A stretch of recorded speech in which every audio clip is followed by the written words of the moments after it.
and welcome to Day 4 of the Healing from CPTSD course. So in today's module, we're going to be covering emotional flashbacks, what they are, how to spot them, and then how to soothe yourself through them.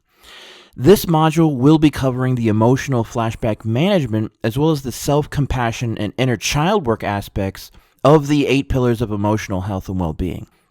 So what is an emotional flashback? Simply put, an emotional flashback is a non-visual flashback of intense emotional overwhelm that is still with you from when you were a child and you felt helpless and powerless with a narcissistic parent, or when you felt helpless and powerless in any other stage of your life from dealing with a narcissist or other abusive person. This feeling of overwhelm is sort of a sense of shock, fear, and confusion that we experienced at some point in our lives, usually in childhood, when we started to feel the emotional and psychological abuse and neglect from one or more of our narcissistic parents. It's a horrible experience of having intense feelings of abandonment, loneliness, feelings of not being safe, and also experiencing intense feelings of shame, guilt, and fear. There are so many intense negative feelings coming at you when you experience an emotional flashback that your system can become overloaded and you may shut down mentally and emotionally, isolate, or do any number of things to try to cope with this overwhelm that may not necessarily be healthy. Emotional flashbacks and dealing with them, as discussed previously, are one of the key aspects of CPTSD that those of us who suffer from CPTSD have to deal with. And this is also one of the main areas to focus on overcoming in order to largely heal from CPTSD. The good news is that you can heal sufficiently from experiencing emotional flashbacks and then move through them so that you can get your life back and no longer be held back from doing things in your life that used to trigger emotional flashbacks. To build on yesterday's module of dealing with our mind and our inner critic and how to start countering the inner critic by doing some simple inner child work of soothing our inner child, we will actually continue this idea with dealing with and moving through emotional flashbacks. Just as we want to start to become aware of what's happening in our mind when our inner critic is acting up, we also want to become aware of what's happening in our mind when we are having an emotional flashback. Notice that we are having an emotional flashback, and then learn to soothe ourselves and move through the emotional flashback. As horrible and debilitating as emotional flashbacks can be, the truth is most of the overwhelm and fear is in our minds. Our minds tell us that we can't move forward in a particular direction, be around people, or do other things, but we very much can when we learn to recognize and soothe ourselves through emotional flashbacks. So as someone who struggles with CPTSD, I'm sure you are relatively familiar with what an emotional flashback is. In all honesty, emotional flashbacks can be forms of panic attacks or what's called shame attacks. It's essentially just a terrifying, overwhelming feeling of dread, fear, and panic that we believe we can't control. The first step to dealing with emotional flashbacks, then, is to get used to noticing them when they're happening to you. It does take a little practice to get used to noticing them when you are having them, but it will become much easier as you learn to soothe yourself through the emotional flashbacks and you experience how much better you feel afterward. Now, an emotional flashback could be something small that you feel a bit overwhelmed or panicked about, or it can be an enormous sense of feeling like you are lost in some kind of dark emotional void and you don't know how to get out. So again, the first step to dealing with emotional flashbacks is to notice them when you are having them. And all you'll really do is say to yourself, I'm having an emotional flashback, but I'm okay.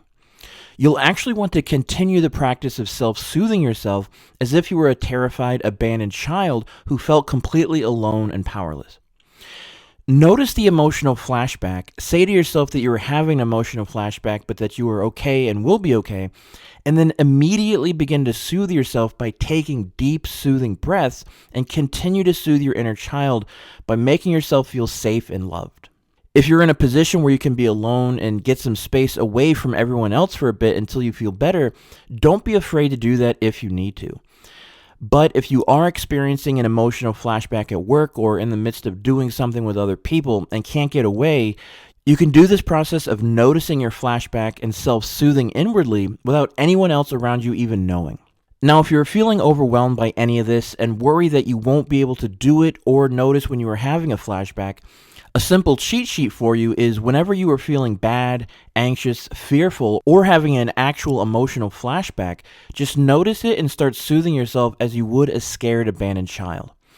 Self-soothing, self-compassion, and self-love are really the solutions to dealing with CPTSD overall, as you'll come to see. When you start to feel a sense of inner safety and peace, and that everything really is and will be okay, and that your emotional flashback is subsiding, you can continue doing whatever you were doing before. When you do this, you will have successfully moved through an emotional flashback. Congratulations! Emotional flashbacks are devastating and horrible experiences, but again, once you realize that you can soothe yourself and provide yourself with the safety, security, and love that you never got as a child, your whole nervous system will begin to relax as it now knows what it needs and where to get it. Now, according to Pete Walker, emotional flashbacks never completely go away 100%, but they can be radically minimized and moved through so that they no longer hinder your life in any way.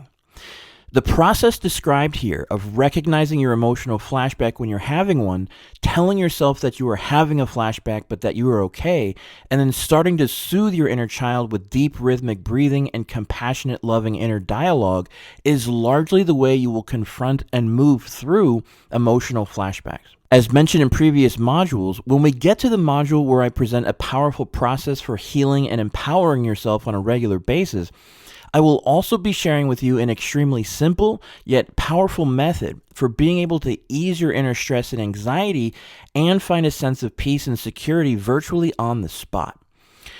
It will take a bit of practice to be able to start noticing your emotional flashbacks and then soothe them and move through them, but I promise you it can definitely be done.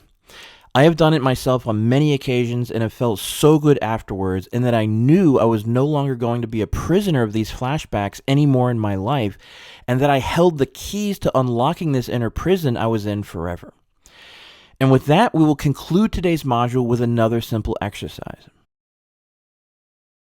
So the simple exercise for today, as I'm sure you're probably gathering, is to simply get used to noticing when you're having an emotional flashback, telling yourself that you're having a flashback but that you're okay, and then start to soothe yourself with deep breathing and loving, compassionate, soothing self-talk.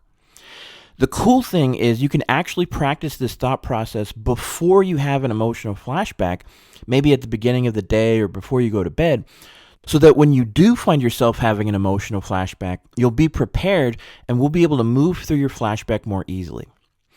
So remember, the keys to being able to stop an emotional flashback are: notice when you are having one, inwardly tell yourself you are having a flashback but that you are okay and will be okay, start to soothe yourself with deep rhythmic breathing and soothing yourself with compassionate, loving self-talk, such as, "Shh, it's okay, you're okay, sweetheart, I've got you," just as you would with an actual terrified child who felt completely abandoned and alone. When you feel better, simply continue doing what you were doing before the flashback began. I know it may seem like recognizing and moving through emotional flashbacks might be an impossible task, but I promise it will become second nature to you the more you practice what's been discussed here, the core of which is self-soothing and self-love when you feel overwhelmed. Spend some time with this exercise and don't worry if you feel too overwhelmed with this. Again, just remember to take baby steps with this and be patient with yourself if you forget when you're having a flashback or feel you didn't do it good enough, should you feel that you failed. You will get it and you will feel better, I promise. I'll see you in tomorrow's module.